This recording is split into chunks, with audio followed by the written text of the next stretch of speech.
Rob, your expertise is in health and safety in hostile environments. Does that mean just in war zones? No, a hostile environment could be determined by climate conditions, or it could be because of a natural disaster, an earthquake for instance. Most people seem to associate it with war zones or insurrection, but that's not the case at all. So how exactly do you marry up something like health and safety in a hostile environment? Can the two actually go together? Well, yes, it's very much assessment based. There are just as many hazards, normal natural office hazards that you get in the UK in somewhere in a hostile environment. Problem is that things can change by the day, by the situation. If there's an earthquake, one building might have been safe at one point and then it's not.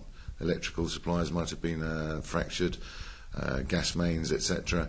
So it's an ongoing dynamic assessment of the whole situation that you're in. How much preparation can you actually do for something like that? What I tend to do is I tend to look at all the worst case scenarios that I can think of, and then work backwards from there. But most health and safety professionals will spot the normal hazards that you'll find, and it's the other things that are more blatant that you have to deal with as and when they happen. But a lot of thinking on the spot and, as you said, the dynamic risk assessment approach. Very much so, very much so. If something happens, then you've got to make an immediate decision, both to stop somebody else walking into a situation that could be hazardous, but also yourself. You've got to be looking after yourself as well. Is that something that you think people have to do a lot of training to get into that kind of mind frame of being dynamic in their risk assessments? I don't think you can train for it. It's something that comes with experience. If the first time you go with someone who's experienced in that type of environment, that's the best teacher you can possibly get. You watching them make those decisions, then asking them why those decisions were made. That is the only way, I think, in some extreme circumstances, that you can get that. What kind of psychological impact does working in a hostile environment have, do you think? Well, I think it can be very far-reaching, not just from the fact of seeing some atrocities that can happen, but also the cultural differences, the poverty in some areas of the world, the lack of basic medical support, and the beggars in a lot of countries that come to you, they may be deformed or whatever. And a lot of people actually come back from these places saying they don't want to go again, purely and simply because of the poverty levels. It's a complete cultural change.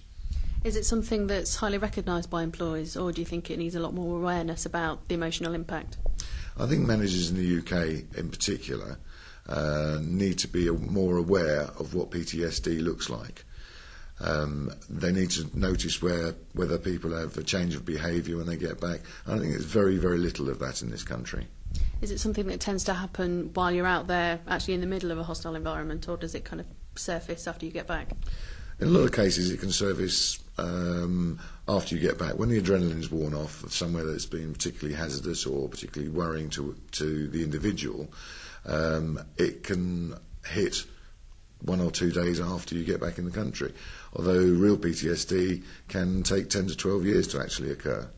It's what I want to see is I want to see more managers trained in recognition of their staff coming back with those types of symptoms. How did you actually get into working in health and safety? In health and safety, I started at local authority, Bromley Council. So not very high hazard at the beginning? I did a lot with schools. So what piqued your interest about getting into hostile environments? Well, it was through the BBC, which was my next health and safety job, and when I joined the broadcast technology sector, which supported the news teams around the world, and therefore we had to supply technology to beam the stories back to the UK. So I had to be in there at the first point. So what is it about working in this particular area that excites you, keeps you interested and keeps you working day after day? Well, I don't know whether excites is the right phrase, but I like the fact of having to do dynamic assessment, having to be thinking the whole time. Something's new, something's different from 1 second to the next, and therefore I'm constantly having to think. And living on adrenaline at those times helps speed up that thought processes. What would you say to a health and safety practitioner who is thinking of moving into hostile environments? I'd say think about your family and the pressures that they're going to put on you and the worry that you're going to cause them, especially if they see circumstances happening on television. It's something particularly with people with younger children, etc., who may be looking at that.